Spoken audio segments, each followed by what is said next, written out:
In the news tonight, rescue and humanitarian operations for civilians affected by the armed conflict in Marawi City are set to be fast-tracked.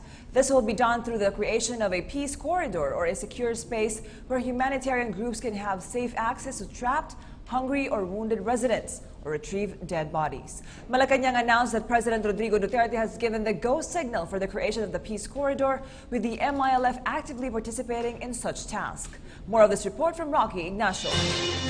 The government will implement measures to hasten government assistance for the people of Marawi City who are affected by the continuing military operations against Maute Group and its leader Isnilon Hapilon.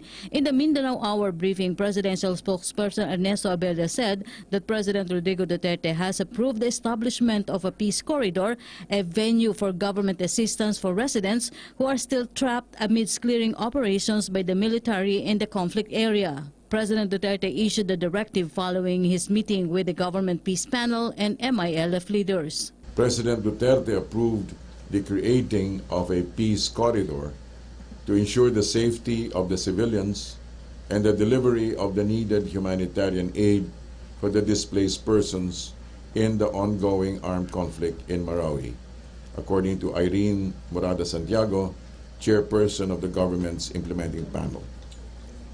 Santiago, who was designated by President Duterte to oversee the humanitarian efforts, said the establishment of a peace corridor was agreed following the meeting with President Duterte, members of the joint implementing panels, and top officials of the MILF on Monday here.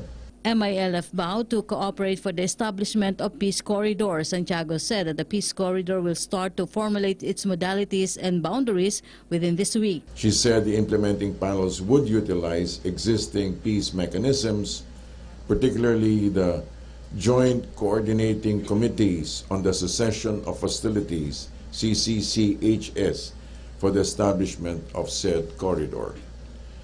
It is a secure space where humanitarian groups may evacuate wounded and trapped civilians and retrieve dead bodies for burial, Santiago said.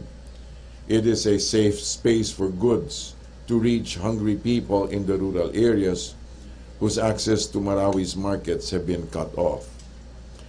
Both the government and the MILF implementing panels are strongly committed to work as partners in finding creative ways to address the root causes of violent conflict in Mindanao at the soonest possible time, starting with the passage of the Bangsamoro Enabling Law.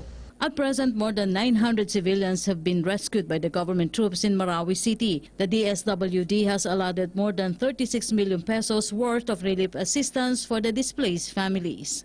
The Department of Trade and Industry on May 25 enforced a price freeze on basic necessities and prime commodities in Mindanao. Next. Department of Energy implements price freeze on kerosene and LPG until June 7, 2017.